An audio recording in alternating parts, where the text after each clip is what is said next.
أتيت وقد توزعت الهدايا وحملت الرحال على المطايا عبيدك يا إله. الحمد لله والصلاة والسلام على رسول الله. السلام عليكم ورحمة الله. أعوذ بالله من الشيطان الرجيم. بسم الله الرحمن الرحيم. إذ أوى الفتية إلى الكهف فقالوا ربنا آتنا من لدنك رحمة وهيئ لنا من أمرنا رشدا. قال رسول الله صلى الله عليه وسلم: بدأ الإسلام غريبا وسيعود كما بدأ فطوبى للغرباء. রাওয়াহু মুসলিম। আলহামদুলিল্লাহ, আল্লাহ তাআলার শুকর যে আল্লাহ তাআলা আমাদেরকে সুস্থ রেখেছেন, দিনের পথে চলার চেষ্টায় রত রেখেছেন। এটা জানা কথা যে জান্নাতে যাওয়ার জন্য যেভাবে নিজেদের চেষ্টা এবং নিয়ত প্রয়োজন, এমনিভাবে সঠিক পথ ও প্রয়োজন। আল্লাহ তাআলা যদি কাউকে সঠিক পথ দেখান, সেই সঠিক পথ আসলে পেতে পারে। তো কোরআনে কারীমে আল্লাহ তাআলা বলেছেন, মান কানা ইউরিদু হারসাদ দুনিয়া নুতিহি মিনহা, যে দুনিয়া চায়, দুনিয়ার ফসল চায়, আমি তাকে দুনিয়ার কিছু ফসল দেই। আর আখিরাতের ব্যাপারে বলেছেন, ওয়ামান আরাদাল আখিরাতা ওয়া সাআ লাহা সা'য়াহা, আর যে আখিরাত চায় এবং তার জন্য চেষ্টা করে, সা'য়াহা যথাযথ চেষ্টা। পৃথিবীতে অনেক ধর্মাবলম্বী আছে যারা আখিরাত বিশ্বাস করে, জান্নাত জাহান্নাম বিশ্বাস করে এবং এর জন্য কাজও করে। ইহুদি, খ্রিস্টান, এমনকি পৌত্তলিকদের মধ্যে অনেকের বিশ্বাস আছে স্বর্গ নরক আছে এবং এই জন্য তারা চেষ্টা করে।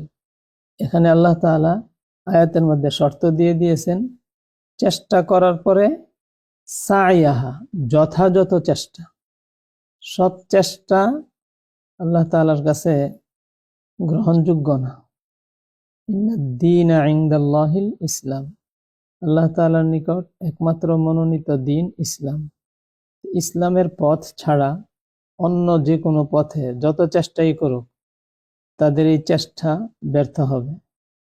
মুশরিকরা তারা শিরিকে লিপ্ত হতো, দেবদেবীর পূজা করত। তাদেরও উদ্দেশ্য ছিল আল্লাহ তাআলাকে সন্তুষ্ট করা, আল্লাহকে পাওয়া।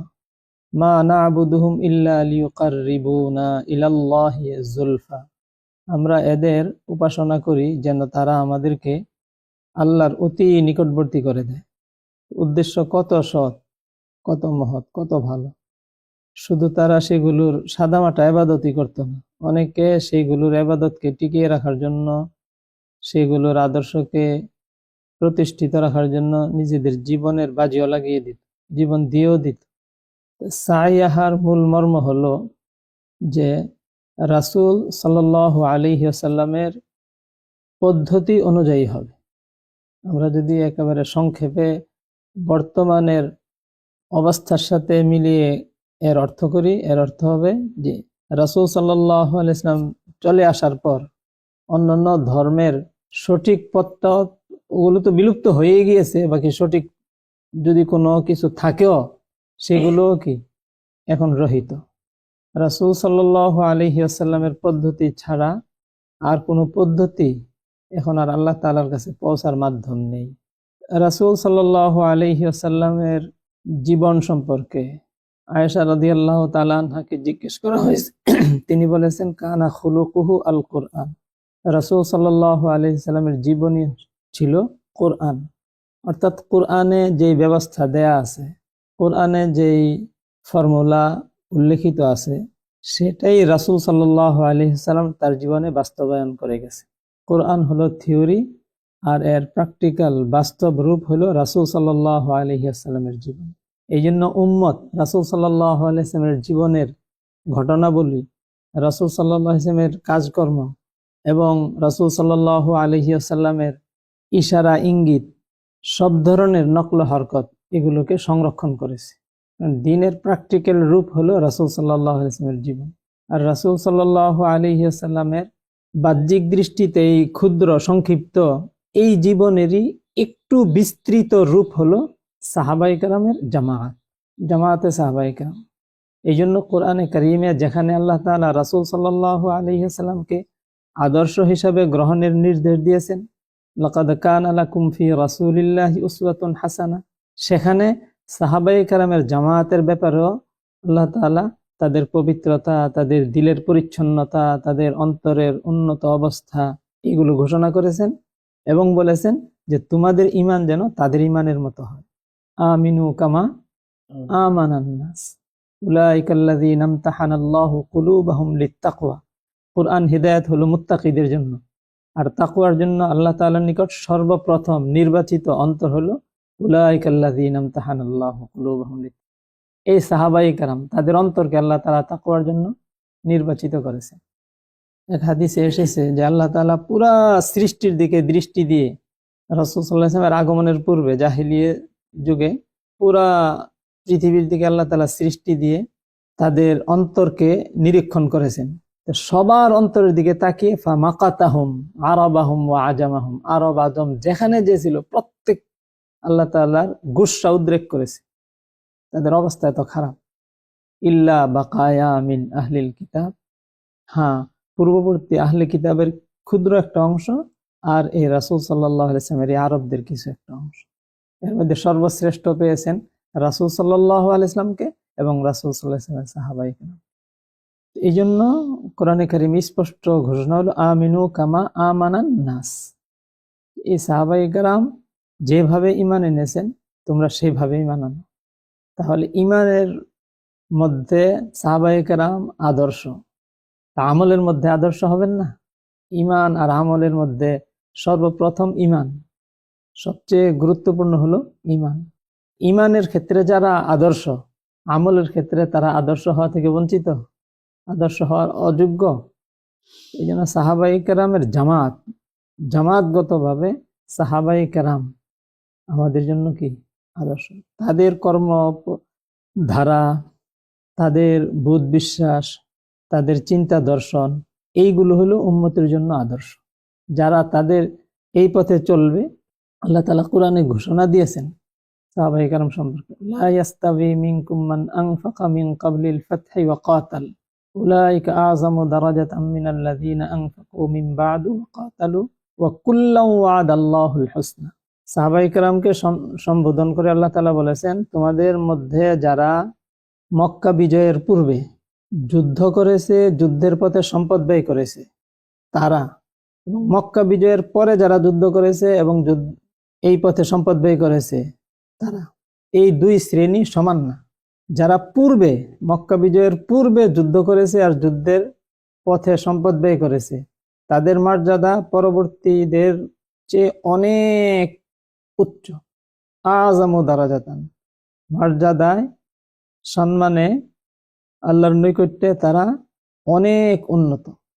ওয়া কুল্লান ওয়া'দাল্লাহুল হুসনা, তবে দুনো শ্রেণীর জন্য আল্লাহ তাআলা হুসনা জান্নাতের ওয়াদা করেছে। ব্যাপকভাবে সাহাবায়ে কেরামের দুনো শ্রেণীর জন্য ওয়াদা কিসের? জান্নাতের।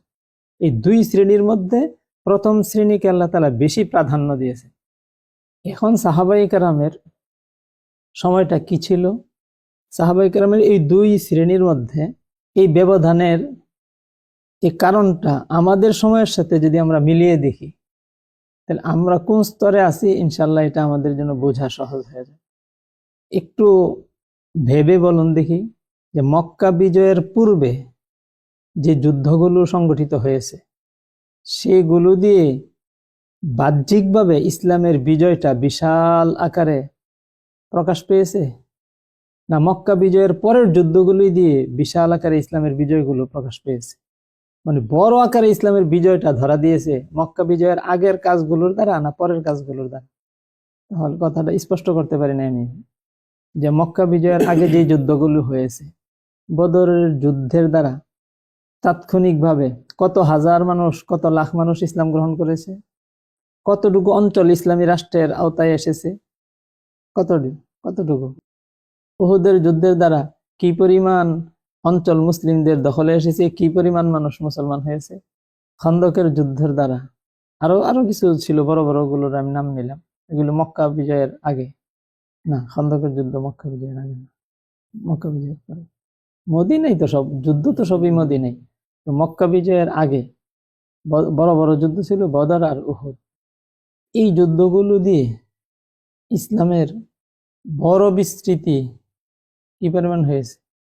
খন্দক ও মক্কা বিজয়ের আগেই কি পরিমাণ বড় বিস্তৃতি হয়েছে হয়েছে তিনটা বড় বড় যুদ্ধের কথা বললাম। অনেক বাহ্যিকভাবে অনেক মানুষ ইসলামের মধ্যে এসেছে, আসেনি। মক্কা বিজয়ের পরের যুদ্ধগুলো দিয়ে, মক্কা বিজয়ের সাথে সাথেই তো, এই মক্কা বিজয়ের মাধ্যমেই তো কি হয়েছে, অনেক মুসলিম হয়েছে। তারপরে হুনাইনের যুদ্ধ হলো, আরো আরো অনেকগুলো যুদ্ধ হলো। রাসূল সাল্লাল্লাহু আলাইহি ওয়াসাল্লামের জীবনের সর্বশেষ যুদ্ধ হলো তাবুক। এরপরে আবু বকর রাদিয়াল্লাহু তাআলার সময় তো ওইভাবে বহির্যুদ্ধ হয়নি, মানে যাকাতের বিরুদ্ধে যুদ্ধ হয়েছে। তারপরে ওমর রাদিয়াল্লাহু তাআলা, বিশেষ করে ওসমান রাদিয়াল্লাহু তাআলার সময় তো ইসলামী জগৎ বিশাল বিস্তৃতি লাভ করেছে। ওসমান রাদিয়াল্লাহু তাআলার সময় যারা ইরান জয় করে, ইরান ছাড়িয়ে এই খোরাসান জয় করতেছে, ওমর রাদিয়াল্লাহু তাআলার সময় তো ইরান, পারস্য, রোম এগুলো বিজিত হয়ে পড়েছে অনেক অংশ। তো ওসমান রাদিয়াল্লাহু তাআলার সময় তো আমাদের এই অঞ্চল পর্যন্ত, হিন্দুস্তানের অঞ্চল পর্যন্ত চলে এসেছে মুসলিমরা। এত বিশাল বিস্তৃতি অর্জিত হয়েছে। এখন এই সময় যারা এই বিস্তৃতি নিয়ে সারা পৃথিবীতে ছড়িয়ে পড়েছে ইসলামের বিজয় নিয়ে, তাদের মর্যাদা, আর ওই মক্কা বিজয়ের পূর্বে যারা যুদ্ধের ময়দানে, যুদ্ধের পথে সম্পদ ব্যয় করেছিল, জান দিয়েছিল, তাদের মর্যাদা আল্লাহ তাআলা বলতেছেন কি নয়, এক নয়। অথচ এদের এক একটা যুদ্ধ দিয়ে লক্ষ লক্ষ কোটি কোটি মুসলিম মানুষ ইসলাম গ্রহণ করতেছে, জান্নাতি হচ্ছে। যোদ্ধারা এই মুসলিমদের নেকামলগুলোর সওয়াব পাবে না এই যোদ্ধারা? সেই অবস্থাটা সরাসরি পূর্বের মুসলিমদের দ্বারা এই কাজটা হয়েছে, তাদের হাতে লাখ লাখ মুসলিম হয়েছে। আল্লাহ বলতেছেন মর্যাদা কাদের? কাজ যদি রাসূল সাল্লাল্লাহু আলাইহি ওয়াসাল্লাম এবং সাহাবায়ে কেরামের আদর্শ অনুযায়ী হয়, তাহলে এটা আল্লাহ তাআলার কাছে কি হবে? কবুল হবে। আমরা জানি যে মুসলিমরা সারা পৃথিবীতে বিজয়ী ছিল। আবার মুসলিমদের নিজেদের আল্লাহ তাআলার দ্বীনের ব্যাপারে যেভাবে আল্লাহ তাআলা বলেছিলেন থাকার, সেই বিষয়গুলির ব্যাপারে শৈথিল্যের কারণে আবার আমরা একটা দুর্বল অবস্থায় পৌঁছে গেছি, পতনের অবস্থায় পৌঁছে গেছি। শুরুতে যে হাদিস পড়েছিলাম, রাসূল সাল্লাল্লাহু আলাইহি ওয়াসাল্লাম বলেছেন যে ইসলামের শুরু হয়েছে দুর্বল অবস্থায়। বাদাল ইসলাম গারিবান, ইসলাম শুরু হয়েছে সে সময় মুসলিমরা অসহায় ছিল, অপরিচিত ছিল। ওয়া সায়াউদু কামা বাদা, আবার অচিরেই এমন একটা সময় আসবে যখন পূর্বের অবস্থায় ফিরে যাবে। ইসলামের সাথে যারা থাকবে তারা দুর্বল হয়ে পড়বে, তারা অপরিচিত হয়ে যাবে, পৃথিবী চিনবে অন্য বিষয়কে। ফাতুবা লিল গুরাবা, রাসূল সাল্লাল্লাহু আলাইহি ওয়াসাল্লাম বলেছেন সেই সময় ইসলাম নিয়ে যারা থাকবে, সেই সময় গুরাবা যারা হবে, এদের জন্য সুসংবাদ।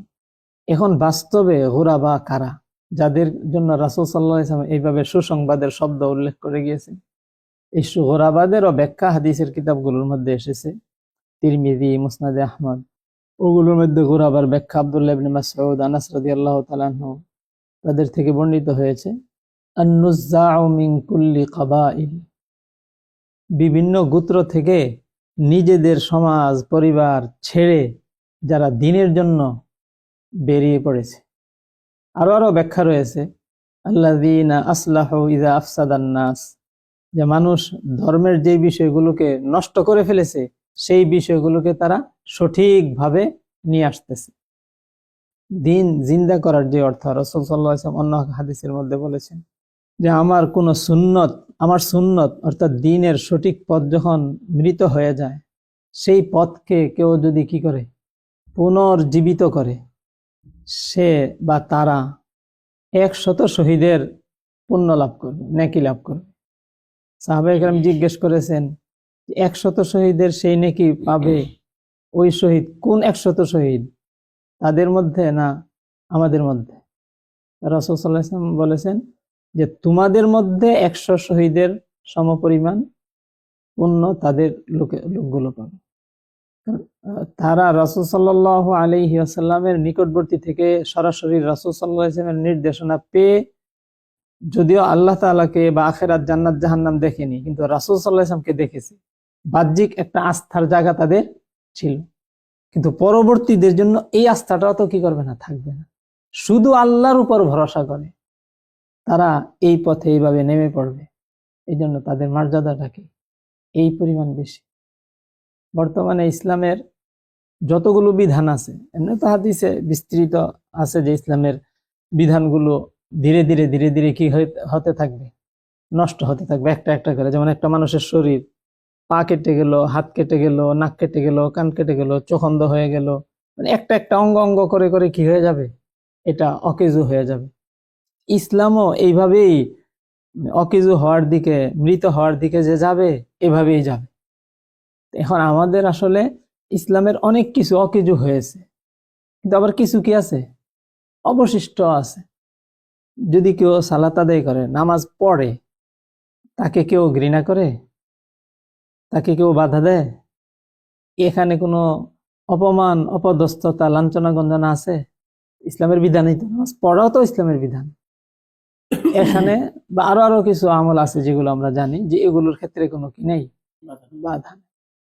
এগুলোর ক্ষেত্রে ওইভাবে মৃত বলা যাবে না।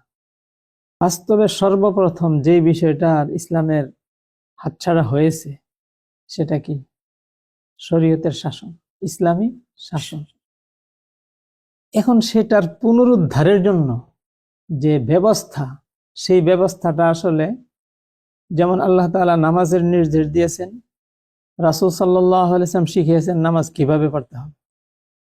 এখন যদি রাসূল সাল্লাল্লাহু আলাইহি ওয়াসাল্লাম যেভাবে নামাজ পড়তে হবে সেইভাবে নামাজ না পড়ে ভিন্নভাবে কেউ পড়ে, সেটাকে নামাজ বলা যাবে? যেমন কিছু ব্যক্তি আছে, বর্তমান যুগে আছে, আহলে কোরআন নামে একটা দল, তারা নামাজ পড়ে। আপনি দেখেছেন ইউটিউবে দেখেন তাদের নামাজের হালত, মানে যেভাবে ধারাবাহিকভাবে উম্মতের মধ্যে একেবারে উম্মতের বংশ পরম্পরায় একেবারে বিশাল উম্মতের ধারাবাহিকতার সাথে যেই আকৃতি, এই আকৃতি থেকে বাদ গিয়ে তারা ভিন্নভাবে নামাজ পড়ে। দেখেছেন আপনি তাদের নামাজের অবস্থা? এটা কি নামাজ বলা যাবে? এই কাইফিয়তটা শিখিয়েছেন কে? রাসূল সাল্লাল্লাহু আলাইহি ওয়াসাল্লাম। এর বাইরে যদি কেউ সালাত আদায় করে বলে আর শেখার কর্মকাণ্ডগুলো করে, এটা সালাত হিসেবে গণ্য হবে না। পাকিস্তানে একটা গ্রুপ আছে, যিকরি গ্রুপ।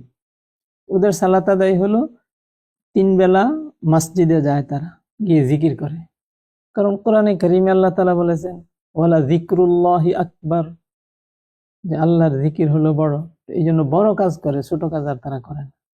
ওযু করা, তারপরে পবিত্র হওয়া, এগুলো তো ছোট ছোট কাজ। ছোট কাজগুলো করে না, গিয়ে কি শুরু করে দেয়, জিকির শুরু করে দেয়। সরাসরি বড় কাজের মধ্যে তাদের সময় ব্যয় করে। এটাকে সালাত বলা হবে? তো এটা সালাত দিয়ে উদাহরণ দিলাম।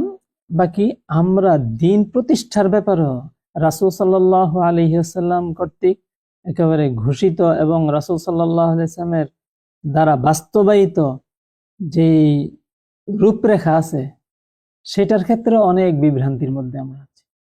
অনেক।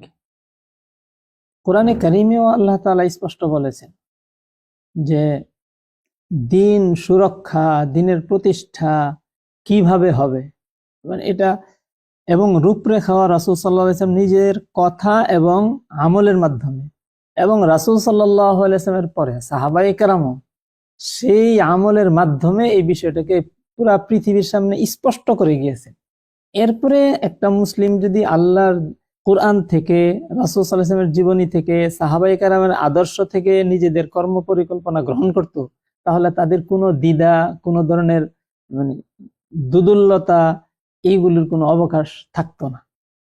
সেটা কি? রাসূল সাল্লাল্লাহু আলাইহি ওয়াসাল্লামের জীবন ইতিহাস যতটুকু স্পষ্ট একেবারে, রাসূল সাল্লাল্লাহু আলাইহি ওয়াসাল্লাম মক্কার জীবনে কিছু লোক গঠন করেছেন। বাহ্যিকভাবে রাসূল সাল্লাল্লাহু আলাইহি ওয়াসাল্লামকে দাওয়াত বন্ধ করার জন্য নেতৃত্বের অফারও দেওয়া হয়েছিল, হয়নি? সেটা রাসূল সাল্লাল্লাহু আলাইহি ওয়াসাল্লাম চিন্তা করতে পারতেন যে আমি নেতৃত্ব নিয়ে পরে সবার উপর দিনকে চাপিয়ে দিয়ে আমি আল্লাহর দিন প্রতিষ্ঠা করে ফেলব। এটা করেছেন? জি না। করেননি। লম্বা চড়া কথা বলবো না। আলহামদুলিল্লাহ, কোরআনে কারিমে আল্লাহ তাআলা ঘোষণা করেছেন যে এই দিন, কোরআন আমি নাযিল করেছি, এর সুরক্ষা আমি করব। তাহলে দিনের যে পদ্ধতিগুলো সঠিক, সেগুলোর সুরক্ষা আল্লাহ করবেন না?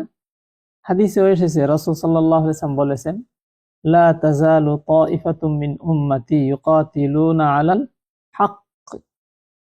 মুসলিম শরীফের riwayat, যে আমার উম্মতের একটা দল চিরদিন হকের উপর থেকে কিতালে রত থাকবে। আর কিতালের ব্যাপারে কোরআনে কারিমে আল্লাহ তাআলা বলেছেন যে কাফিররা তোমাদের দিন থেকে ফিরানোর জন্য তোমাদের বিরুদ্ধে কিতাল অবিরত চালিয়ে যাবে। ওয়ালা ইয়াজালুনা ইউকাতিলুনাকুম হাত্তা ইয়ারুদ্দুকুম আন দীনিকুম। তোমাদের দিন থেকে ফিরানোর জন্য কাফিররা অবিরত কিতাল চালিয়ে যাবে। তো যারা আমার সম্পদ ছিনিয়ে নেওয়ার জন্য আমার মোকাবেলায় কিতালে রত হবে, তার থেকে আমার সম্পদ সুরক্ষার জন্য আমি তার কাছে ভিক্ষা চাইলে, তাকে আবদার করলে সেটা দিয়ে যাবে? আল্লাহ তাআলা বলেছেন, তুমিও তোমার দিন প্রতিষ্ঠার জন্য তার মোকাবেলায় সে যে অস্ত্র নিয়ে এসেছে তুমিও সেই অস্ত্র ব্যবহার করো। ওয়াকাতিলুহুম হাত্তা লা তাকুনা ফিতনা ওয়া ইয়াকুনা দ্বীনু লিল্লাহ। কুল্লুহু লিল্লাহ ফারিকায়াতে, যে তার সাথে তুমিও কিতালে রত হও যতক্ষণ না তার শক্তি শেষ হয়ে যায় আর দিন পরিপূর্ণ আল্লাহর হয়ে যায়। ফিতনা শব্দের অর্থ হয়েছে কাফেরদের এই অপশক্তি, কাফেরের যে দাপট, তার যে ক্ষমতা। কারণ সে কিতালে দিন ছিনিয়ে নেওয়ার জন্য সে তার শক্তি প্রদর্শন করতেছে। এই শক্তিটা কি? দুনিয়ার যত ফিতনা আছে এই ফিতনার চেয়ে বড় কঠিন ফিতনা নয়? যেই ফিতনা শক্তির দ্বারা দিনকে ধ্বংস করতেছে, সেই শক্তিটা কত বড় ফিতনা। এই ফিতনা নির্মূলের জন্য তুমি কি করো? কিতাল করো। এটা আল্লাহ তাআলার নির্দেশ, ওয়াকাতিলুহুম হাত্তা লা তাকুনা ফিতনা। কিতালের জন্য আসলে একদল লোক লাগবে। কি লাগবে? কিতাল করবে কে? ফেরেশতা। হ্যাঁ, ফেরেশতা সহায়তা করেন আল্লাহ তাআলার, কিন্তু মানুষ মূলে থাকতে হয়। মূলে কি থাকতে হবে? আল্লাহ ইচ্ছা করলে তো ফেরেশতা দিয়ে সবকিছু করিয়ে দিতে পারতেন, কিন্তু সেটা করবেন না। বদরের যুদ্ধে সাহাবায়ে কেরাম বের হওয়ার পরে ফেরেশতা আসেনি? জি। না, এমনি এমনি ফেরেশতা এসেছে। এই জন্য ফেরেশতাদের সহায়তা পেতে পারে এমন একটা শ্রেণী কি লাগবে।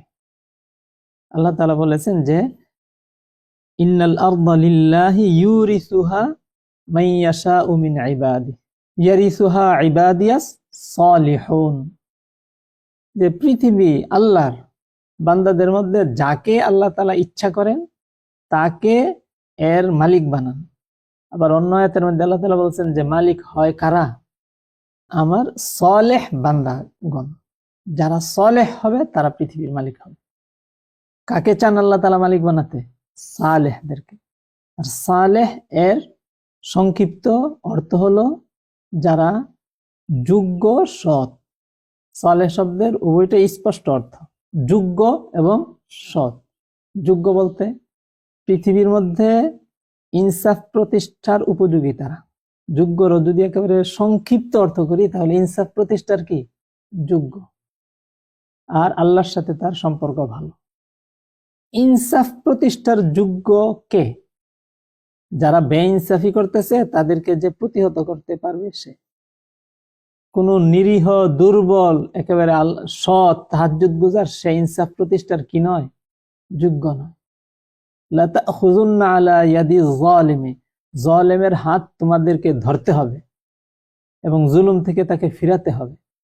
সাধারণত যে জালেম হয় সে কি নিরীহ, দুর্বল হয় না শক্তিশালী হয়? শক্তিশালী। তার হাত ধরে, তার হাত গুটিয়ে দিয়ে তার চাহিদার বিপরীতে ইনসাফ প্রতিষ্ঠা করতে হলে কি প্রয়োজন? শক্তি প্রয়োজন। এই জন্য এই শক্তি যার মধ্যে থাকবে সে কি? সালেহ। আল্লাহর সাথে সম্পর্ক ভালো থাকবে, ইন্নাল্লাযীনা আমানু ওয়া আমিলুস সালিহাত, নেক আমল থাকবে, আর বাহ্যিক কি থাকবে, তার এই শক্তিটা থাকবে, তাকে সালেহ বলবে। এই পর্যায়ে যে উন্নত হবে, আল্লাহ তাআলা তাকে কি দিয়ে দিবেন, কর্তৃত্ব দিয়ে দিবেন। ওয়াদাল্লাহুল্লাযীনা আমানু ওয়া আমিলুস সালিহাতি মিনকুম লায়াস্তাখলিফান্নাহুম ফিল আরদ, তোমাদের মধ্যে যারা ঈমান এবং নেক আমলের সাথে জড়িত হবে, অবশ্যই আল্লাহ তাআলা তাদেরকে জমিনের খলিফা বানিয়ে দিবেন।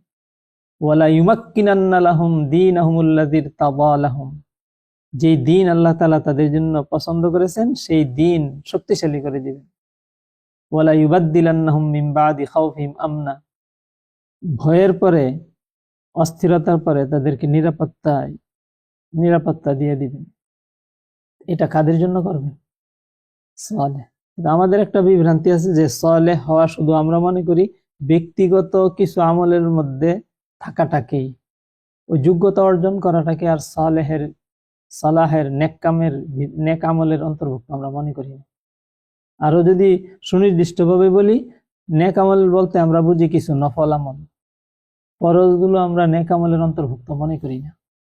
অথচ হাদিসে রাসূল সাল্লাল্লাহু আলাইহি ওয়াসাল্লাম বলেছেন যে ফরজের দ্বারা আল্লাহ তাআলার যেই পরিমাণ নৈকট্য অর্জন হয়, অন্য কোনো কিছু দিয়েই সেই পরিমাণ নৈকট্য অর্জন হয়। একজন বান্দা ফরজে থাকা অবস্থায় আল্লাহ তাআলার যেই পরিমাণ পছন্দনীয় অবস্থায় থাকে, অন্য কোনো আমলে থাকা অবস্থায় সেই পরিমাণ পছন্দনীয় অবস্থায় থাকে না। অতঃপর অতিরিক্ত নফলের দ্বারা সে আল্লাহর এমন ঘনিষ্ঠ হয়, যেই ঘনিষ্ঠতা এমন পর্যায়ে পৌঁছে যে আল্লাহ তাআলা বলেন, আমি তার হাত হয়ে যাই যেটা দিয়ে সে ধরে, আমি তার চোখ হয়ে যায় যেটা দিয়ে সে দেখে, আমি তার কান হয়ে যায় যেটা দিয়ে সে শুনে, আমি তার পা হয়ে যায় যা দিয়ে সে। ওই পর্যায়ে পৌঁছে কখন? ফরজের পর নফল আদায়ের মাধ্যমে, না ফরজ বাদ দিয়ে নফল আদায়ের মাধ্যমে। কিন্তু এই বিভ্রান্তিটা আমাদের অনেকের থেকে যায়। আল্লাহ তো ফরজ নামাজ 5 ওয়াক্ত ফরজ, এই 5 ওয়াক্ত নামাজ, ফজরের রক্ত 2 রাকাত ফরজ, কেউ 3 রাকাত পড়লে হবে? 4 রাকাত পড়ার অবকাশ আছে? ফরজ নফল যত ইচ্ছা তত পড়া যায়। তো ফরজ আমলগুলোর মর্যাদা আর নফল আমলগুলোর মর্যাদা আকাশ পাতাল বলতে 1 কোটি নফল একটা ফরজের সমান হবে না। হাদিসে এসেছে রমজানের রোজা যদি কেউ রমজানে না রেখে অন্য সময় কাজা করে, তাহলে ফরজকে বিলকুল তরক করলো না, কিন্তু ফরজকে তার জায়গা থেকে দূরে সরালো। একটু ত্রুটি হলো, এই ত্রুটি পুষায়া দেওয়ার জন্য, পূরণ করার জন্য যদি সারা জীবন সে নফল রোজা রাখে, সারা জীবনের নফল রোজা আপন জায়গায় তার যেই ফজিলত হবে সব ফজিলত সহ এই ত্রুটিটুকুকে পুষায়া দিতে পারবে। তাহলে নফল আর ফরজের পার্থক্যটা বুঝতে পেরেছি আমরা।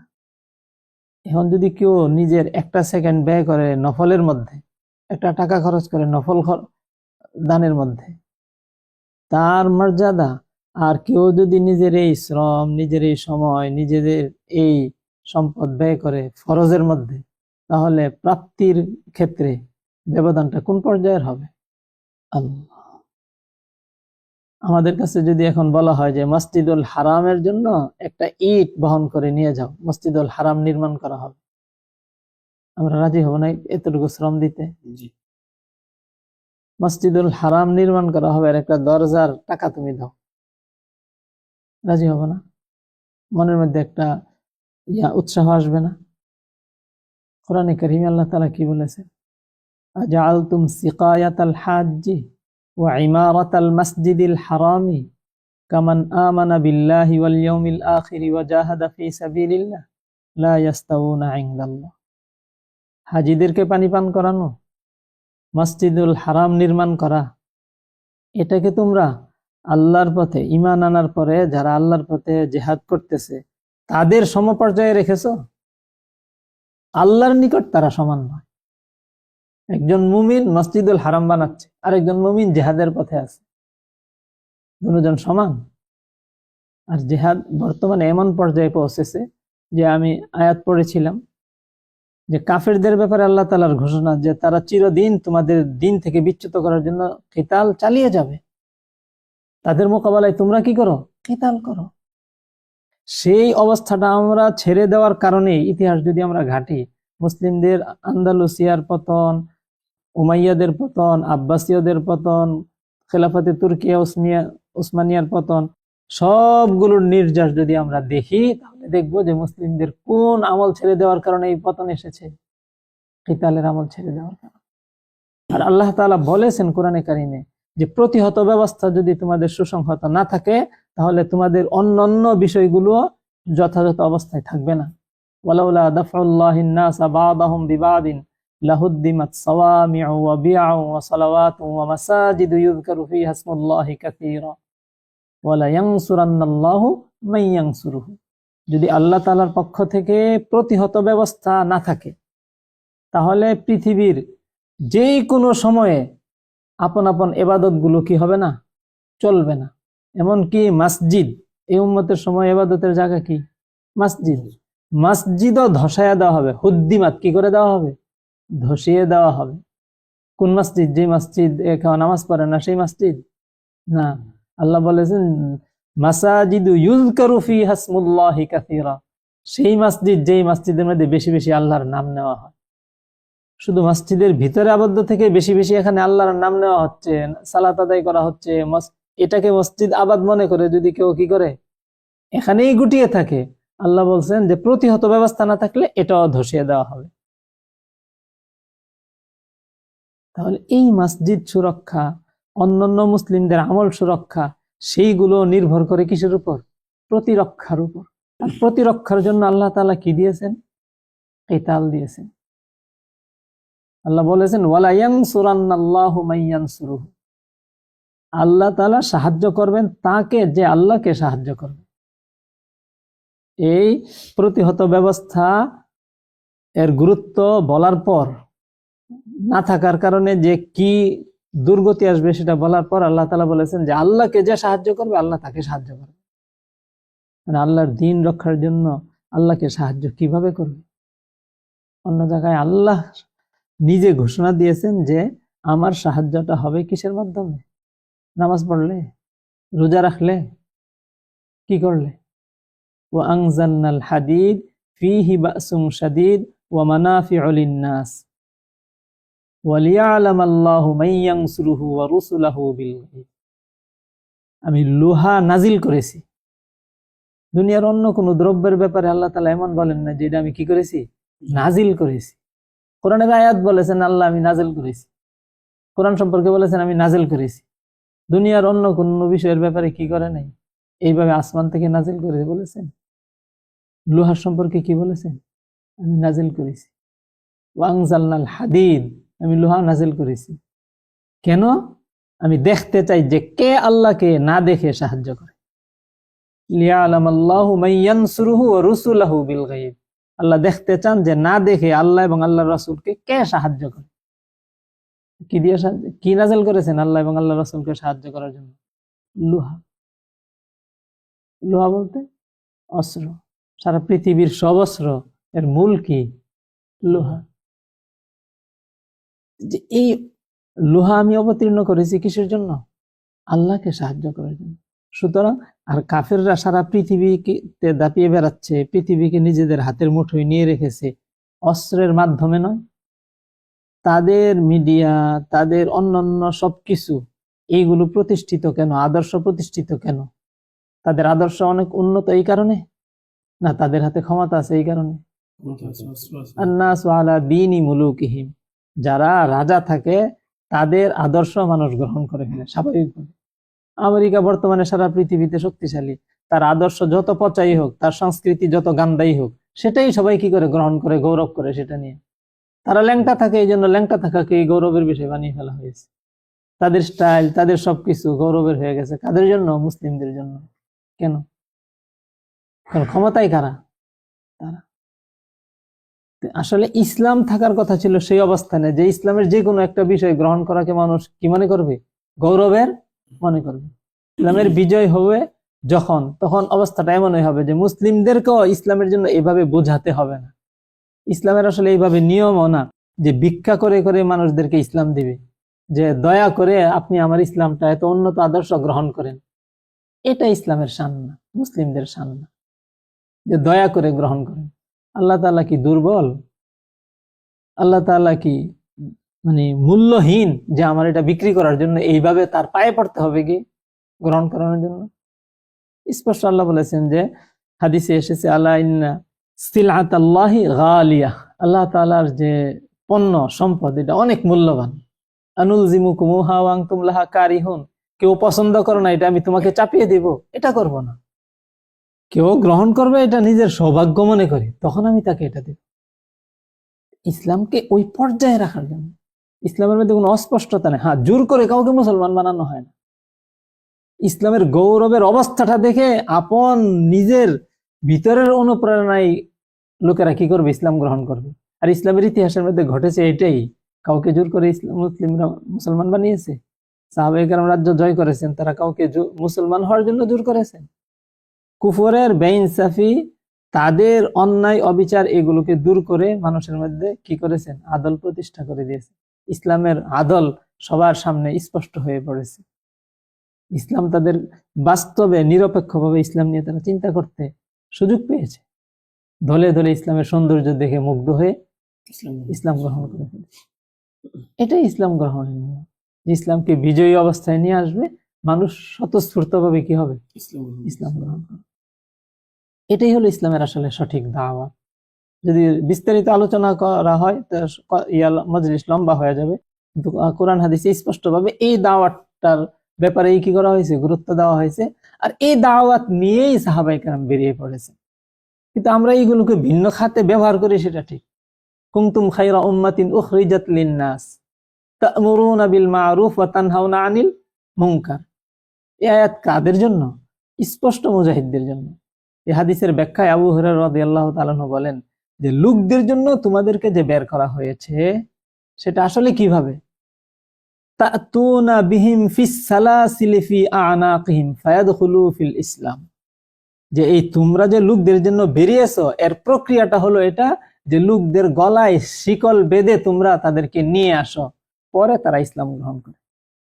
এটাই ছিল পুরা ইসলামী বিশ্বের প্রকৃতি।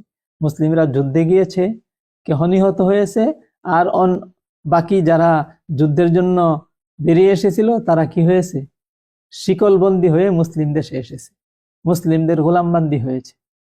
গোলামবান্দির ব্যাপারেও রাসূল সাল্লাল্লাহু আলাইহি ওয়াসাল্লাম আদর্শ রেখে গেছেন, তাদের সাথে আচার আচরণ কি করতে হবে, তাদেরকে কতটুকু সুযোগ সুবিধা দিতে হবে, কি করতে হবে। তো ওই ইসলামী আচরণগুলো যারা যখন পেয়েছে, তখন তারা কি স্বতঃস্ফূর্তভাবে ইসলাম গ্রহণ করে ফেলেছে। ইসলামের বড় বড় ফকিহ, বড় বড় স্কলার দেখা যাবে ওই সোনালী যুগে, যে তারা আসলে আগে কি ছিল, অমুসলিম যোদ্ধা ছিল, শিকলে বাধা হয়ে মুসলিম রাষ্ট্রে এসেছে, তারা পরবর্তীতে এত বড় ফকিহ হয়। পুরা পৃথিবীর মুসলিম রাষ্ট্রের 7টা বড় বড় শহর, খলিফা জিজ্ঞেস করতেছে একজনকে, অমুক শহরের বড় ফকিহকে, বলতেছে অমুক, অমুক শহরের বড় ফকিহকে, বলতেছে অমুক। এই 6টার বড় ফকিহ হলো, আগে সে কি ছিল, অমুসলিম কাফের যোদ্ধা ছিল, পরে ইসলাম গ্রহণ করে সে এত বড় ফকিহ হয়েছে। এটা হলো তোমরা লোকদের জন্য তোমাদেরকে বের করা হয়েছে, এইভাবে। আর সেই সময় ইসলাম গ্রহণ করে কি এক্কা দুক্কা, দলে দলে। আর এখন ইসলাম গ্রহণ করার ক্ষেত্রে ইসলাম গ্রহণ করতে হয় পরিপূর্ণ। আংশিকও যদি ইসলামের ছেড়ে দেয়, কেউ বাদ দেয়, তাহলে সে মুসলিম হয় না। এই ভুলটা আমাদের মধ্যে বিরাজমান। আমি তো কিছু ইসলাম পালন করতেছি, পালন এক কথা আর মানা আরেক কথা, মেনে নেওয়া। কেউ যদি ইসলামের কোনো একটা বিধানও মেনে নেওয়ার ক্ষেত্রে তার কি থাকে, শূন্য অবস্থান থাকে, তাহলে সে মুসলিম না। একটা বেলুন আকাশে উঠতে হলে সম্পূর্ণ নিশ্ছিদ্র হতে হবে। যদি একটা সুই পরিমাণ ছিদ্রও থাকে, এই বেলুন আকাশে কি করবে না, উড়বে না। এটা বলা যাবে না সুই পরিমাণ ছিদ্রের কারণে এটা 100 মিটার উপরে ওঠার উপযোগী ছিল, বেলুনের মধ্যে যেই পরিমাণ হাওয়া ছিল। এখন একটা সুই পরিমাণ ছিদ্রের কারণে একটুখানি নিচে থাকবে, বিষয়টা কেমন ঘটবে না, সম্পূর্ণ চুপসে গিয়ে মাটিতে পড়ে থাকবে। এটা এখানে আংশিক গ্রহণযোগ্য। ইসলামের ক্ষেত্রে উদখুলু ফিস সিলমি কাফা, একটা অংশ যদি কেউ, একটা ক্ষুদ্র অংশ যদি ইসলামের নিশ্চিত অংশ কেউ ছেড়ে দেয়, সে আর কি থাকে না, মুসলিম থাকে না। উলাইকা হুমুল কাফিরুনা হাক্কা, স্পষ্ট কাফের হয়ে যায়। কারণ সে কাফেরও না, ইসলামের অনেক বিধান পালন করে, লা ইলাহা উলাই ওয়ালা ইলাহা উলাই, যে সে পরিপূর্ণ গ্রহণ করে, মুসলমানও হয় নাই, আবার কুফরিয়ত সে গ্রহণ করে নাই, ইসলামেরও তো অনেক বিধান পালন করে। তাহলে এদিকেও না সেদিকেও না, এদের ব্যাপারে আল্লাহ তাআলার ফয়সালা কি? উলাইকা হুমুল কাফিরুনা হাক্কা, এরা নিশ্চিত কাফের। এই জন্য আল্লাহ তাআলা হা উলাই ওয়া হা উলাই, মানে এদিকেও না সেদিকেও না ওলাদের বিধানটা আল্লাহ তাআলা স্পষ্ট উল্লেখ করে দিয়েছে। আমরা ভাবি কিছু তো পালন করতেছি। ইসলাম মানতে হলে কি করতে হবে? ইসলামের সম্পূর্ণটা সহায় মানতে হবে। এখন যারা আমরা ভাবতেছি যে সারা পৃথিবীতে তো আমরা অনেককে মুসলিম বানাচ্ছি, কিন্তু হচ্ছে মুসলিম, কিন্তু ইসলামের কিছু কিছু বিধানের ব্যাপারে তাদের নাক চটকানি থাকতেছে, ইসলামের কিছু কিছু বিধানকে ঘৃণা করতেছে, কিছু কিছু বিধান পালনকারীকে তারা নিজেদের শত্রু ভাবতেছে, তাদেরকে প্রতিহত করতেছে আল্লাহর শত্রুদের সাথে মিলে। সেই লোকগুলো আসলে কি আল্লাহর দৃষ্টিতে মুসলিম? আল্লাহর দেওয়া বিধানের ব্যাপারে কারো অবস্থান যদি এটা হয়, সে কোন পর্যায়ের মুসলিম? এখন যদি আমরা বাস্তবতা পৃথিবীতে খেয়াল করি, যে যাদেরকে আমরা মুসলিম বানাচ্ছি, আমরা যারা মুসলিম হয়ে আছি, কোন পর্যায়ের মুসলিম হয়ে আছি? ইসলামের সব বিধানকে আমরা সম্মান করি? বিশেষ করে কিতালের বিধান সুনির্দিষ্টভাবে যদি বলি, এই বিধান মেনে মুসলিম কয়জন আছে? পালন করা পরে, কিন্তু এই বিধানকে পালন করা ফরজ, যারা পালন করতেছে ভালো করতেছে, তাদের সহায়তা করা আমার উচিত ছিল। আমি ভয় করতেছি না, সেটা ভিন্ন। তাদের প্রতি শ্রদ্ধা সম্মান যতটুকু সম্ভব তাদের সাথে সংযুক্ত থাকা, এই পর্যায়টা যদি কারো না থাকে, সে কোন পর্যায়ের মুসলিম? আল্লাহ তাআলা সাহায্য করার জন্য লোহা দিয়েছে, আল্লাযীনা আমানু ইউকাতিলুনা ফি সাবিলিল্লাহ। আল্লাহ তাআলা স্পষ্ট ঘোষণা দিয়ে দিয়েছেন যে ঈমানদাররা আল্লাহর পথে যুদ্ধ করে। ওয়াল্লাযীনা কাফারু ইউকাতিলুনা ফি সাবিলিত তাগুত। কাফেররা যুদ্ধ করে কার পথে? তাগুতের পথে, শয়তানের পথে। তো পৃথিবীতে তাগুতের পথে অস্ত্র ব্যবহারকারী শক্তিধর দল আছে না নেই? আমেরিকা, রাশিয়া, চীন, যাদের এই সমস্ত রাষ্ট্রগুলো, এই সমস্ত রাষ্ট্রের শক্তিগুলো, এগুলি কি কুফরি শক্তি না ইসলামী শক্তি? কাফেররা যুদ্ধ করে কার পথে? তাগুতের পথে। তাদের মোকাবেলায়, তাদের বিপরীতে যারা যুদ্ধ করতেছে, তারা কার পথে করতেছে?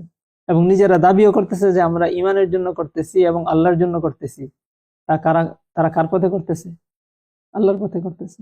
রাসূল সাল্লাল্লাহু আলাইহি ওয়াসাল্লাম হাদিসে বলে দিয়েছেন যে কিয়ামত পর্যন্ত একটা দল কিসের উপর থাকবে? হকের উপর থেকে যুদ্ধ করবে। তো বর্তমান সময়ে যদি আমরা এই সবগুলোকে একসাথে মিলাই, তাহলে বর্তমানে কাফেরদের পক্ষ থেকে যুদ্ধ তো আছে, এটা আমরা দেখতেছি। আমেরিকা, ইসরায়েল, চীন, রাশিয়া, এগুলো আছে না? ফ্রান্স, জার্মান, এদের মোকাবেলায় মুসলিমদের মধ্যে কোন দল আছে যে যুদ্ধ করতেছে, যুদ্ধেরত আছে না? এমন বলা নয়। তাদের মোকাবেলায় অস্ত্র ব্যবহার করা ফরজ, অস্ত্র ব্যবহার করতে হবে, এই আদর্শ নিয়ে কেউ আছে না নেই? আমাদের জবাব দিতে দেরি হয়েছে, এই জন্য বাহ্যিকভাবে আমরা বড় আকারে দেখতেছি না এদের মোকাবেলায় কাউকে। এখন তো আলহামদুলিল্লাহ এমন একটা অবস্থা হয়েছে, বাহ্যিকভাবেও বড় আকারেও কিছু আছে, নেই? এখন আছে। এটা কয়েকদিন আগে এই অবস্থাটা ছিল না। কিন্তু এই মুসলিমরাই কিন্তু এই দলটা, যাদের ব্যাপারে রাসূল সাল্লাল্লাহু আলাইহি ওয়াসাল্লাম বলে গেছেন, স্পষ্ট মুসলিমের হাদিস, একজন সাহাবী থেকে না, এই মুকাতিলিনদের ব্যাপারে হাদিস 7 জন সাহাবী থেকে বর্ণিত, যে এই মুকাতিলিনের দল হকের উপর থেকে যুদ্ধ করতে থাকবে দাজ্জাল আসার আগ পর্যন্ত, কিয়ামত পর্যন্ত।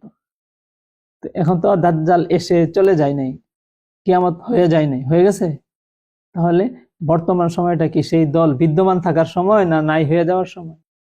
তাহলে যদি এখন কাউকেই আমরা হকের উপর কিতালরত না মানি, সবাইকে জঙ্গি বলে গালি দেই, তাহলে ঈমান থাকার আর কোনো ব্যবস্থা আছে? মুসলিম জামাতের সাথে থাকার আর কোনো ব্যবস্থা আছে? জান্নাতে যেতে হলে আল্লাহর বান্দাদের দলের অন্তর্ভুক্ত থাকতে হবে। ফাদখুলি ফি ইবাদি ওয়াদখুলি জান্নাতি, আমার বান্দাদের জামাতে শামিল থাকো, আমার জান্নাতে প্রবেশ করো। আল্লাহর এই প্রিয় বান্দাদের জামাতের অন্তর্ভুক্ত না হয়ে জান্নাতে কিভাবে আমরা চলে যাব? থাকবে তো এই জামাত? না, থাকবে না, শূন্য হয়ে যাবে পৃথিবী। ইসলাম তার আদর্শ স্পষ্ট ঘোষণা করে। রাসূল সাল্লাল্লাহু আলাইহি ওয়াসাল্লাম দেখিয়ে গেছেন, সাহাবায়ে কেরাম দেখিয়েছেন যে ইসলামের মধ্যে বিভিন্ন বিশৃঙ্খলাগুলো বা মুসলিমদেরকে ইসলামের পথে আনার ব্যবস্থাও কি এই শক্তিটা। হ্যাঁ, শক্তি দিয়ে কাউকে জোর করে মুসলিম বানানো হয় না। মুসলিমরা শক্তিটা রাখে আল্লাহর আদল ইনসাফ প্রতিষ্ঠার জন্য। আর এই শক্তির সদ্ব্যবহার দেখেই অমুসলিমরা কি হয়? ইসলাম গ্রহণ করে। শক্তি দিয়ে জোর করে মুসলমান বানায়। তাহলে জিজিয়ার বিধান আসছে কেন? যে অমুসলিম প্রজারা যদি মুসলিম দেশে থাকতে চায়, জিজিয়া দিয়া কি করতে পারবে? তারা নিজেদের ধর্মের উপর অটল থাকতে পারবে, এটা তো ইসলামেরই বিধান। জোর করে যদি মুসলিমই বানানো হতো তাহলে জিজিয়ার বিধান থাকতো। এটা মুসলিমদের জন্য, মুসলিমদের উপর একটা প্রপাগান্ডা দিয়ে জোর করে মুসলমান, আর জোর করে কাউকে মুসলমান বানানো যাবে না। কেউ যদি দিল থেকে মুসলিম না হয়, উপরে দিয়ে ইসলামের বিধান মেনে নেয়, তো সে তো মুনাফিক হবে। তো এই মুসলিম হয়ে কি আসলে প্রকৃত মুসলিম হয়েছে? আর আল্লাহর কি ঠেকা পড়েছে কারো ইবাদত বন্দেগী নেওয়া, যে জোর করে তারে দিয়ে কাজ করাবে, আমার কাজ হয়ে যাক, সে রাজি থাকুক আর না থাকুক? এটা কি আমরা আমাদের দুনিয়ার কোনো কোম্পানির ম্যানেজারের মতো? নাউজুবিল্লাহ। এই জন্য আসলে জোর করে ইসলাম গ্রহণ করানোর এটার কোনো বাস্তবতাই নেই। এটা কখনো হয়ও নাই, আর কখনো কি করবে না, হবেও না। এটা একটা শুধু প্রপাগান্ডা, আর এই বিভ্রান্ত বিকৃত লোকগুলোর এক ধরনের নিজেদের যান বাঁচানোর জন্য একটা কথার কথা। নতুবা এটার কোনো অস্তিত্ব নেই এই বিষয়টা, যে জোর করে কাউকে মুসলমান বানানো। ইসলামের যুদ্ধটা, এটার প্রকৃত হলো এটা যে আল্লাহ তাআলা মুসলিম অমুসলিম সবার সুরক্ষার একটা ব্যবস্থা দিয়েছেন। এটা আল্লাহর বান্দাদের জন্য, আল্লাহ সৈনিকদের জন্য এটা ফরজ করে দিয়েছেন। এই পথে যারা আসলে সাহাবায়ে কেরাম রিদওয়ানুল্লাহি আলাইহিম আজমাইন সারা পৃথিবীতে ছড়িয়ে পড়েছেন এই দাওয়াত নিয়ে, এই ব্যবস্থা নিয়েই, তারা নিরীহ দাওয়াত নিয়ে সারা পৃথিবীতে ছড়িয়ে পড়েছেন। এমন হ্যাঁ, ইন্দোনেশিয়া, মালয়েশিয়া এই সমস্ত অঞ্চলগুলোর মধ্যে সাহাবায়ে কেরাম যুদ্ধ করার জন্য আসেননি, ব্যবসায়ী কাফেলা আসছে।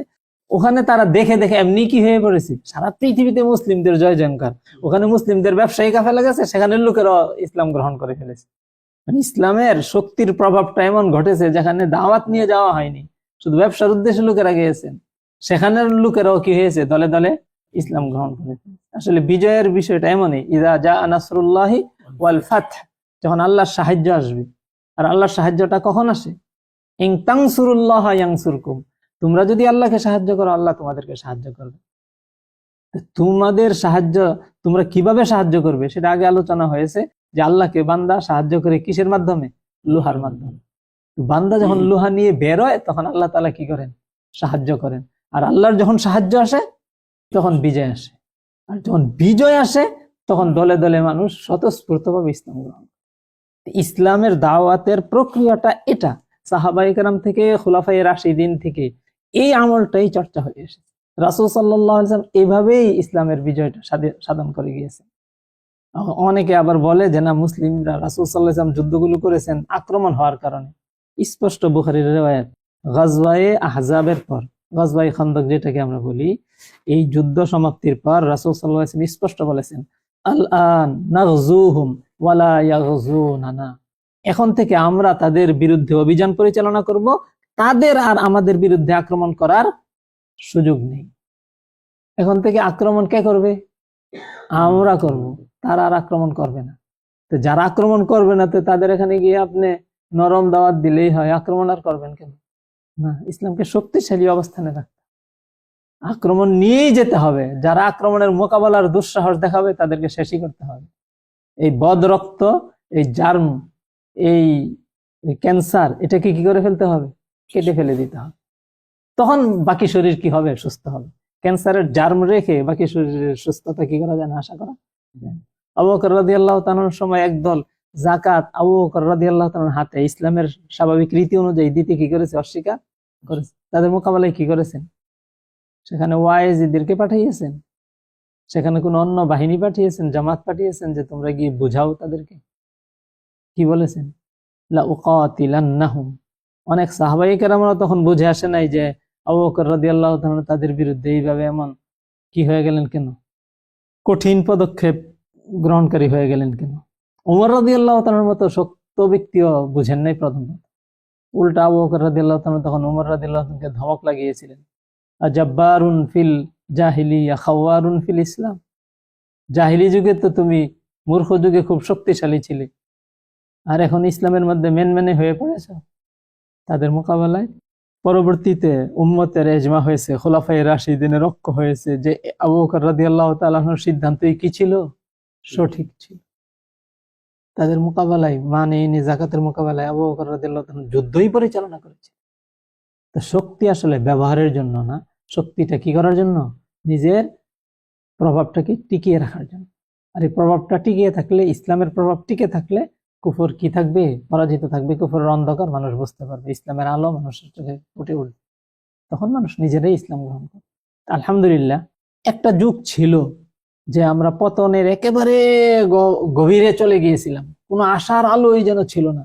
টিম টিম করে এই ছোট জামাতটা কোন রকম ওই জোনাকির আলোর মতো জ্বলতেছিল। কোথায় সেই মরক্কোতে একটু একটু, আলজেরিয়ায় একটু একটু, তাই নয়? ওই চেচেনিয়ায় একটু একটু, আফগানে একটু একটু, তাই না? একটা সময় এমন ছিল যে মিট মিট মিট মিট করে এই সমস্ত অঞ্চলে কি করতেছিল, জ্বলতেছিল। আলহামদুলিল্লাহ এই আলোটা এখন এখন জোনাকির পর্যায়ে রয়েছে। এখন ওই মিটমিটে অবস্থায় যারা এই আলোটাকে জ্বালিয়ে রেখেছিল, যারা এই ঝান্ডাকে ধরে রেখেছিল, আসলে তাদের মর্যাদা আমরা এখন আর পাবো না। সাহাবায়ে কেরাম আল্লাহ তাআলা যেমন ঘোষণা করেছেন যে মক্কা বিজয়ের আগের ওয়ালাদের, এই যোদ্ধাদের মর্যাদা পরের ওয়ালারা পাবে না, তো সেই মর্যাদাটা আমরা কি করবো না, পাবো না। কিন্তু এখনো চূড়ান্ত বিজয়টা এসেছে, আসেনি। এখনো রাসূল সাল্লাল্লাহু আলাইহি ওয়াসাল্লাম যে সুসংবাদ রেখে গিয়েছেন যে ঘোরাবাদের জন্য, ওই দুর্বল অবস্থায় ইসলাম নিয়ে ছুটে চলা ব্যক্তিদের জন্য সুসংবাদ, আল ফাররারুনা বিদিনহিম, অন্য হাদিসে ইয়ার ব্যাখ্যা এসেছে যে ওই ঘোরাবা কারা, যারা নিজেদের দিন নিয়ে পলায়নরত। আসলে কি পলায়নরত ছিল না একসময়? যেখানেই মুজাহিদ সেখানেই তাদের পলাইতে। এই মুখুদ বাংলাদেশ পৃথিবীর মধ্যে এমন একটা রাষ্ট্র যেখানে মুসলিমদের সংখ্যা পৃথিবীর দ্বিতীয় বৃহত্তম মুসলিম রাষ্ট্র নয়। ভারতের মুসলিমের সংখ্যা অনেক বেশি, কিন্তু সেটা তো মুসলিম রাষ্ট্র না, মুসলিম সংখ্যাগরিষ্ঠ রাষ্ট্র না। মুসলিম সংখ্যাগরিষ্ঠ রাষ্ট্রের মধ্যে সবচেয়ে বেশি সংখ্যার মুসলমান দ্বিতীয় বৃহত্তর মুসলিম রাষ্ট্র কোনটা? বাংলাদেশ। এই রাষ্ট্রের মধ্যে কি পালিয়ে পালিয়ে বেড়াতে হয় না? এরা হলো আল ফাররারুনা বিদিনহিম, নিজের দিন নিয়ে কিকারী, পালায়নকারী। দিনকে রাসূল সাল্লাল্লাহু আলাইহি ওয়াসাল্লাম এবং সাহাবায়ে কেরাম যেভাবে প্রতিষ্ঠিত করেছেন সেইভাবে, কোরআনে আল্লাহ তাআলা যেভাবে বলেছেন সেইভাবে প্রতিষ্ঠার পথে তারা চলমান। এইভাবে চলমান হওয়ার কারণে কাফিররাও বুঝে যে আমাদের মূলে আঘাত করতেছে, আমাদেরকে নির্মূল করার ক্ষমতা কাদের আছে? এদের আছে। এই জন্য তারা নিজেদের হোয়াইট হাউসে ইফতার পার্টি দেয়। এটা তাদের ধর্মের জন্য বা তাদের অবস্থানের জন্য তারা এটাকে ক্ষতিকর মনে করে না। সারা পৃথিবী রোজাদার দিয়ে ভরে গেলে কাফেরের ক্ষতি কি? সারা পৃথিবী নামাজ আদায়কারী দিয়ে ভরে গেলে কাফেরের ক্ষতি কি? কিন্তু ক্ষতি কাদের ব্যাপারে জিরো টলারেন্স অবস্থান গ্রহণ করে? কাফের এবং কাফেরদের দোসররা। শুধু মুজাহিদদের ব্যাপারে সবচেয়ে বড় শত্রু এবং সবচেয়ে তাদের জন্য এখনই নির্মূল করতে হবে এমন শত্রু কারা? শুধু মুজাহিদ। অন্যদের ব্যাপারে তাদের কিছু কিছু ছাড় আছে, কিন্তু এদের ব্যাপারে কোনো কি নেই, ছাড় নেই। কেন? কারণ তারা ইসলামের দিক দিয়ে সবচেয়ে বেশি অগ্রসর। তুরাফুল আশিয়া ও বিআজদাদিহা, মুতানাব্বির একটা শের আছে যে প্রত্যেকটা বস্তু চিনা যায় তার বিপরীতটা দিয়ে। এদের সবচেয়ে বড় শত্রু কারা? কাফেররা নয়। কাফেরদের সবচেয়ে বড় শত্রু কারা? তারা নয়। এই জন্য এর দ্বারাও চিনা যায় যে ইসলামের মধ্যে সবচেয়ে অগ্র এরা। এই জামাত যদি না থাকতো অন্যান্যগুলোর সুযোগ দিত তারা? না। স্পেনের মধ্যে মুসলিমদের কোন অস্তিত্ব রেখেছে? তারা যখন ক্ষমতাবান হয়েছে কাফেররা তাদের মসজিদ রেখেছে, খানকা রেখেছে, তাদের অন্যান্য। এখন স্পেনের ওই সেই রডারিক তারা কি ইফতার পার্টি দিয়েছিল? মুসলিমদেরকে ধ্বংস করে দেওয়ার পরে ইসলামী স্মৃতিগুলি টিকায় রাখার জন্য কি ইফতার পার্টি দিয়েছিল তারা? ইসলামের কোন চিহ্ন বাকি রাখে নাই। ওয়ালান তারদা আনকাল ইয়াহুদ ওয়ালান নাসারা হাত্তা তাত্তাবিআ মিল্লাতাহুম, তারা তোমাদের কোনো কিছুতেই তোমাদের প্রতি সন্তুষ্ট হবে না যতক্ষণ তোমরা তাদের ধর্ম না অনুসরণ করে ফেলো। এখন মুসলিমদের কিছু কিছু গ্রুপকে, কিছু কিছু দলকে বা কিছু কিছু আমলকে তারা কি সমর্থন করে বা এটাকে প্রমোট করে। কেন? যে এর চেয়ে অগ্রসর যে দল, এটাকে তারা এখনো কি করতে পারে নাই, শেষ করতে পারে নাই। বা এদেরকে শেষ করার জন্য, এদের বিরোধী বানানোর জন্য অন্যদের সাথে তারা কি দেয়, মিল দেয়। উকিল তু ইয়াউমা উকিলা তাওরুল আবিয়াদ, ওই যে তিন গরুর এক গরুর সাথে মিল দিয়েছে সিংহে, কিসের জন্য? না, দুই গরুর সাথে মিল দিয়েছে আরেক গরুকে খাওয়ার জন্য। একটাকে যখন খেয়ে ফেলা হলো আর বাকি রয়েছে কয়টা? দুইটা। আরেকটার সাথে মিল দিয়ে আরেকটাকে খেয়ে ফেলেছে, এখন বাকি রয়েছে কয়টা? একটা। তখন পরে তৃতীয়টাকে আর মিল দেওয়ার প্রয়োজন পড়েছে। এখন কাফেররা যে এই চাল চালতেছে যে কিছু কিছু মুসলিমদের সাথে কি দিতেছে, মিল দিতেছে, কিছু কিছু মুসলিমদেরকে অ্যাকসেপ্ট করতেছে, তাদের কিছু কাজকে তারা অনুমোদন দিচ্ছে। কিসের কারণে? এই ধোঁকা। আল্লাহ তো স্পষ্ট বলে দিয়েছেন তারা তোমাদের কোনো কিছুর প্রতি কিনা সন্তুষ্ট না। ইতিহাস সাক্ষী যে তারা মুসলিমদের কোনো অস্তিত্ব কি করে নাই, রাখেনি। তারপরও আমরা আবার ধোঁকা খাচ্ছি যে না, তারা মনে হয় আমরা তাদের কিছু আদর্শ মেনে নিলে আমাদেরকে কিছু সুযোগ দিবে। স্পষ্ট কোরআনে ঘোষণা করেছেন আল্লাহ তাআলা, ওয়াদ্দু লাউ তুদহিনু ফায়ুদহিনুন। কাফেররা এটাই চায় যে তুমি কিছু শিথিল হও, তারাও কিছু শৈথিল্য দেখাবে। তুমিও তার কিছু তন্ত্র মন্ত্র আদর্শ মেনে নাও, তাইলে তারাও তোমাদের কিছু ছাড় দিবে। চূড়ান্ত পর্যায়ে এই ছাড় পেয়ে আমরা কি ইসলাম বিজয়ী করতে পারবো? কাফেরদের চালে, তাদের গুটি মানে তাদের নকশা অনুযায়ী আমি বিজয়ী হয়ে যাব? এই গণতন্ত্রের নকশা বা বিভিন্ন নকশা, এগুলো কাদের? তাদের প্ল্যান অনুযায়ী ঘরের মধ্যে গিয়ে খেলে আমি কি করব? খেলায় জয়ী হয়ে যাব? সম্ভব? ওরা কি এত বোকা? দুনিয়ার ব্যাপারে তারা আমাদের চেয়ে বেশি কি দূরদর্শী। স্পষ্ট কোরআনে কারিম আল্লাহ তাআলা বলেছেন যে ওয়াকানু মুস্তাবসিরিন, মুনাফিকরা তারা মুস্তাবসির মানে বিচক্ষণ, দূরদর্শী। কিসের ব্যাপারে? ইয়ালামুনা যাহিরাম মিনাল হায়াতিদ দুনিয়া, দুনিয়ার বাহ্যিক বিষয়গুলোর ক্ষেত্রে। আর সেই ক্ষেত্রে আমরা ভাবতেছি তার শখ নিয়ে, তার শখের ভিতরে ঢুকে তাকে ধোঁকা দিয়ে আমি কি করব? বিজয়ী হয়ে যাব। হয়নি কখনো, আর হবেও না। আর বাস্তবতা এইভাবে বারবার আমরা ধোঁকা খাচ্ছি। আলজেরিয়ায় খেয়েছি, মিশরে খেয়েছি, খাই নাই ধোঁকা? তারপর আমরা সেই ধোঁকার সেই গর্তের মধ্যে আবার কি দিতে যাচ্ছি? পা দিতে যাচ্ছি। এটা কি কোনো মুসলিমের অবস্থা? আলহামদুলিল্লাহ, একদল মুসলিম সঠিক বিষয়টা নিয়ে কি করতেছে? অগ্রসর হচ্ছে। আল্লাহ তাআলা দিন প্রতিষ্ঠিত করবেন আল্লাহর ওই পবিত্র পথে। আল্লাহ রক্ত পছন্দ করেন মুসলিমদের। আল্লাহ তাআলা স্পষ্ট বলেছেন ওয়ালিয়াত্তাখিযা মিনকুম শুহাদা। আল্লাহ তাআলা চান তোমাদের মধ্যে অনেকে শহীদ হোক। হাশরের মাঠে রাসূল সাল্লাল্লাহু আলাইহি ওয়াসাল্লাম উঠবেন, উঠে দেখাবেন সমস্ত উম্মতকে যে দেখো আমার উম্মতের মধ্যে শহীদ এই পরিমাণ সংখ্যায়। অনেক নবীর উম্মতি এই সংখ্যায় হবে না, আল্লাহর রাসূল সাল্লাল্লাহু আলাইহি ওয়াসাল্লামের উম্মতের মধ্যে শহীদ যে সংখ্যায় হবে। তো উম্মতের মধ্যে নির্বাচিত ব্যক্তি, শহীদ ব্যক্তি, তাদের সংখ্যা যদি বাড়ে তাহলে রাসূল সাল্লাল্লাহু আলাইহি ওয়াসাল্লামের গৌরব বাড়বে না? এটা কি কোনো বিপর্যয় আমাদের জন্য? আলহামদুলিল্লাহ, এখন বর্তমানে আমরা যে ফিলিস্তিনের অবস্থাটা দেখতেছি, মুসলিমদের এই বুদ্ধিশ্বাসের কারণেই তো তারা টিকে থাকতে পারতেছে। পৃথিবীর অন্য কোনো ধর্মের অবলম্বনকারী হলে তারা এই অবস্থায়, এই ধরনের অবস্থানে টিকে থাকতে পারতো? সম্ভব ছিল না। ইসলামের অনুসারী ছাড়া কারোর জন্য এইভাবে টিকে থাকা সম্ভব ছিল না। যারা বিশ্বাস করে যে আল্লাযীনা কুতিলু ফী সাবিলিল্লাহি ফালান ইউদিল্লা আমালাহুম, যারা আল্লাহর পথে নিহত হয়েছে তাদের আমল আল্লাহ তাআলা নষ্ট করবেন না। ওয়ালা তাকুলু লিমান ইউকতালু ফী সাবিলিল্লাহি আমওয়াতা, আল্লাহর পথে যারা মারা যাচ্ছে তারা নিহত হয়নি, তোমরা তাদেরকে নিহত বলো না। বাল আহইয়া, তারা জীবন্ত। আসলে দুনিয়ার জীবন জীবন, কাফেররা বলে দুনিয়ার জীবন হইলো জীবন, এছাড়া আর কোনো জীবন নাই। কিন্তু আল্লাহ কি বলেন? ওয়া ইন্নাদ দারাল আখিরাতা লাহিয়াল হায়াওয়ান, আখিরাতের জীবনই প্রকৃত জীবন। আসল জীবনের মধ্যে তারা সেই সাফল্য নিয়ে প্রবেশ করতেছে। একটা মুসলমানের বিশ্বাস যদি আল্লাহর কোরআন অনুযায়ী থেকে থাকে, আল্লাহ কোরআনে বলেছেন যে কাফেরদের কথা হইলো ইনহিয়া ইল্লা হায়াতুনাদ দুনিয়া, দুনিয়ার জীবন ছাড়া আর কোনো জীবন নাই। আর আল্লাহ বলতেছেন ওয়া ইন্নাদ দারাল আখিরাতা লাহিয়াল হায়াওয়ান, আখিরাতের জীবনই আসলে জীবন, দুনিয়ার জীবন সেই তুলনায় কিনা জীবনই না। লাহিয়াল হায়াওয়ান, সেটাই জীবন আল্লাহ বলতেছে। তো তারা আসল জীবনে পৌঁছতেছে কি নিয়ে? এই বিশাল সফলতা নিয়ে। এটা কি আসলে কোনো নিজেদের জন্য অমর্যাদার বা গ্লানির বা নিজেদের কোনো অনুৎসাহের বিষয়? হাররিদিল মুমিনিনা আলাল কিতাল, রাসূল সাল্লাল্লাহু আলাইহি ওয়াসাল্লামকে আল্লাহ পাক নির্দেশ দিয়েছেন আপনি মুমিনদেরকে কিতালের জন্য উৎসাহিত করুন। সাহাবায়ে কেরাম উৎসাহিত ছিল না? এই জন্য যারা রাসূল এবং সাহাবায়ে কেরামের পথে থাকবে তাদের শরীর থেকে কিসের ঘ্রাণ আসবে? কিতালের ঘ্রাণ আসবে। আর যারাই আশেপাশে থাকবে তারা কিতালের প্রতি উদ্বুদ্ধ থাকবে, জান দেওয়ার জন্য পাগল থাকবে। এটা হলো রাসূল সাল্লাল্লাহু আলাইহি ওয়াসাল্লামের জীবন, এটা ছিল রাসূল সাল্লাল্লাহু আলাইহি ওয়াসাল্লামের আদর্শ। যারা ছিলেন সবাই কিসের জন্য প্রস্তুত ছিলেন? প্রতিযোগী ছিলেন, জীবন দেওয়ার জন্য। এখন আমাদের শরীর থেকে ঘ্রাণ আসে কিসের? মরতে না যাওয়ার, ঝুঁকিতে না যাওয়ার, বিপদে না পড়ার।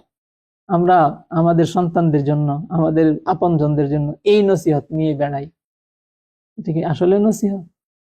এটা আসলে সদুপদেশ? এই ঘ্রাণ যার শরীর থেকে আসবে না, যে তার আশপাশে থাকলে, তার নিকটবর্তী হলে তার থেকে তার মধ্যে কিসের উত্তেজনা থাকবে? জীবন দেয়ার। আসলে সে রাসূল সাল্লাল্লাহু আলাইহি ওয়াসাল্লামের আদর্শের উপর। হুসাইন রাদিয়াল্লাহু তাআলা আনহুকে আল্লাহ তাআলা জান্নাতের যুবকদের সর্দার বানিয়েছেন কেন? এই রক্ত দিয়েই তো তার জীবনটা পার করেছেন। আমাদের বাহ্যিকভাবে দৃষ্টি দিলে তো দেখি যে হাই কি করুণ অবস্থায় তার জীবন গিয়েছে, কিন্তু দুনিয়ার এই করুণ অবস্থা, দুনিয়া এটা কি, কিন্তু তাকে চিরদিনের জন্য কি বানিয়ে ফেলেছে? মর্যাদাবান বানিয়েছে না? তো হুসাইন রাদিয়াল্লাহু তাআলাকে এই মর্যাদাবান বানিয়েছে, এটা কিসে? রাসূল সাল্লাল্লাহু আলাইহি ওয়াসাল্লামের নাতি হওয়ার কারণে। স্পষ্ট আল্লাহ রাসূল হাদিসে বলে গিয়েছেন, মান বাত্তা বিহি আমালুহু লাম ইউসরি বিহি নাসাবুহু।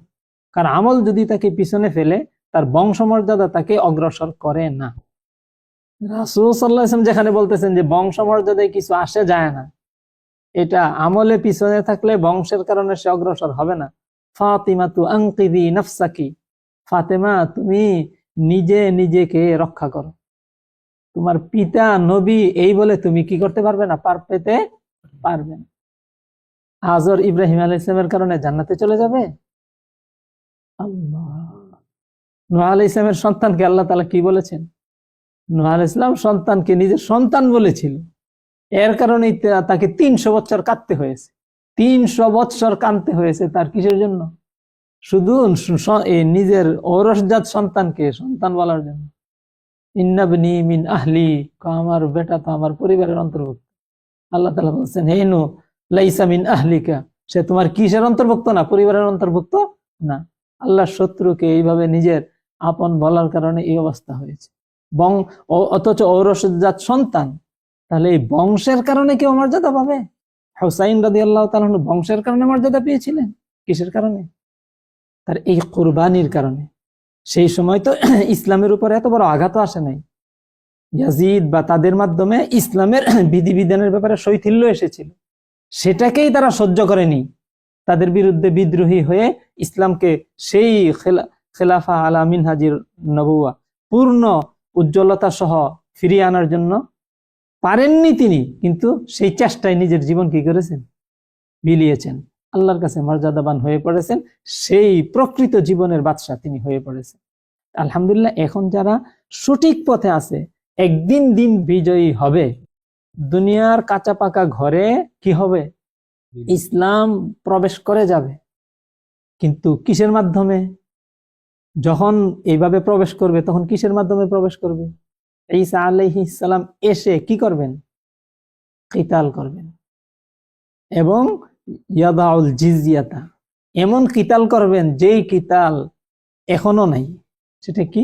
এখন তো কিতালের মধ্যে, যুদ্ধের মধ্যে অমুসলিম কাফেরদের যদি তারা বশ্যতা স্বীকার করে নেয়, অমুসলিম হিসাবে থেকে মুসলিম রাষ্ট্রের অধীনে থেকে নিজেদের দিন ধর্ম পালন করার কি থাকবে?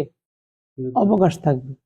ঈসা আলাইহিস সালাম আসলে এমন কিতাল করবেন, কোন অমুসলিমকে অমুসলিম হিসাবে থাকার সুযোগ দিবেন না।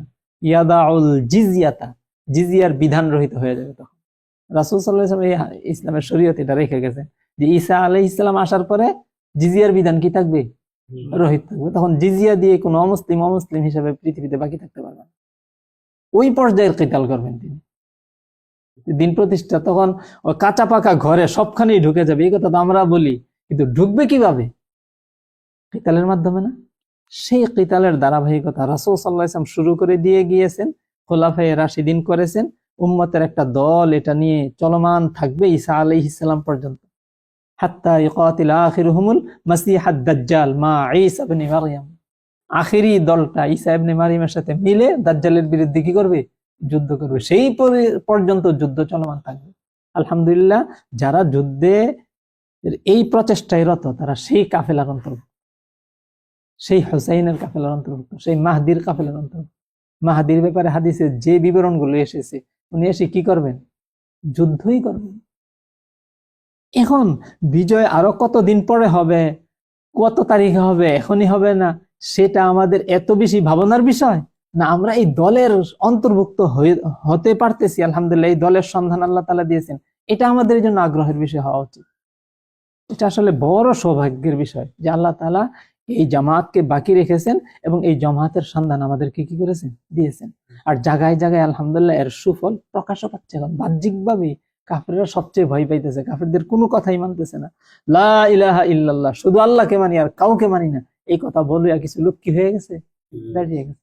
তো সারা পৃথিবীর মুসলমানরা লা ইলাহা ইল্লাল্লাহ পড়ে, কিন্তু সাথে সাথে কি আমেরিকাকেও মানে, তার আদর্শও মানে, তার নীতি রীতিও মানে, তারপরে লা ইলাহা ইল্লাল্লাহ পড়ে।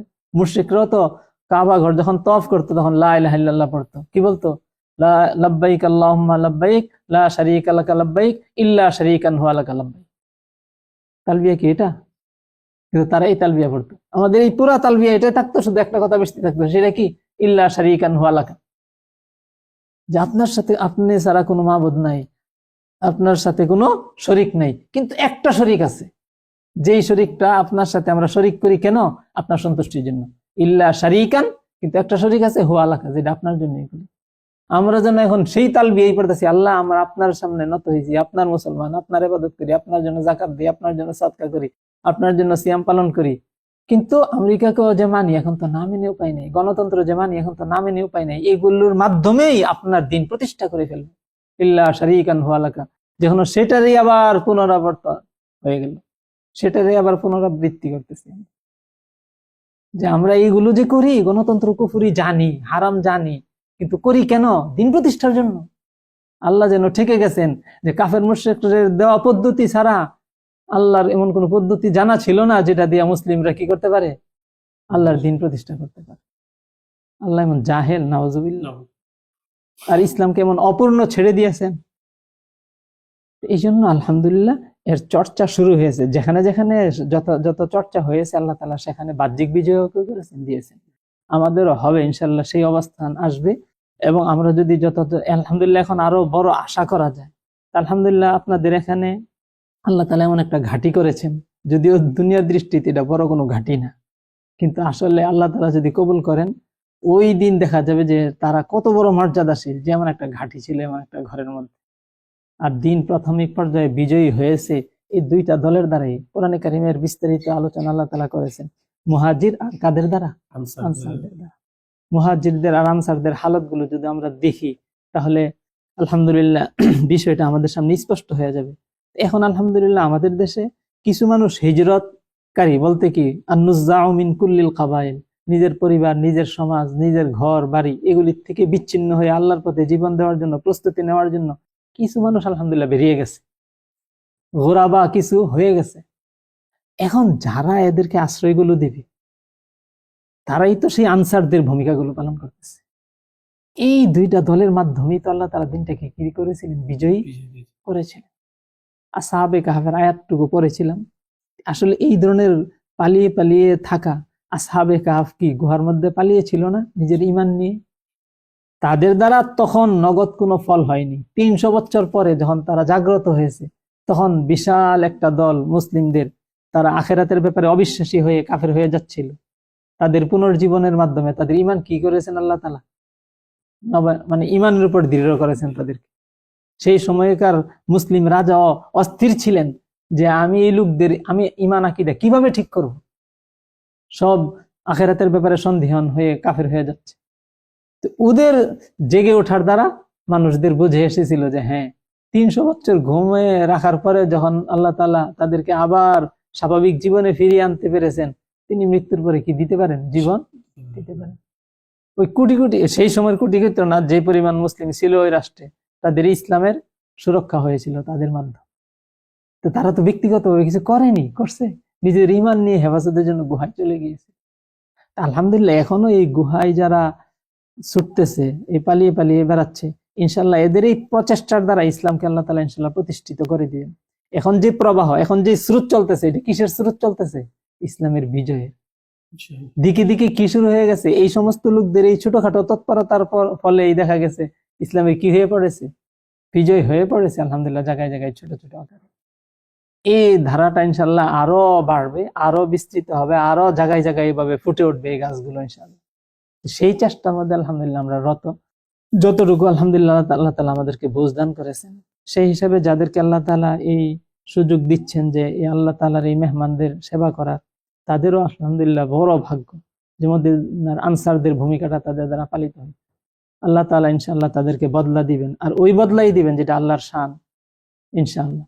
সেই দিন ইনশাল্লাহ এটার গৌরব ইনশাল্লাহ তারা বুঝে। আল্লাহ তাআলা তৌফিক দান করেন, আরো আল্লাহ তাআলা তৌফিক বাড়িয়ে দেন। আলহামদুলিল্লাহ কষ্ট হচ্ছে আপনাদের, কিন্তু ভাইয়ারা আসতেছেন এবং আসবেন ইনশাআল্লাহ, এবং এই ধারাবাহিকতা যদি ইনশাআল্লাহ ধরে রাখা যায়, ইনশাআল্লাহ আমরা আল্লাহ তাআলার কাছে আশা করতে পারি এর মাধ্যমে বড় একটা সুফল আমরা ইনশাআল্লাহ দেখব। আল্লাহ তাআলা তৌফিক দেন আমাদেরকে এটার উপর অটল থাকার। সুবহানাল্লাহি ওয়া বিহামদিহি, সুবহানাল্লাহিল আযীম, সুবহানাকাল্লাহুম্মা ওয়া বিহামদিকা, আশহাদু আল্লা ইলাহা ইল্লা আনতা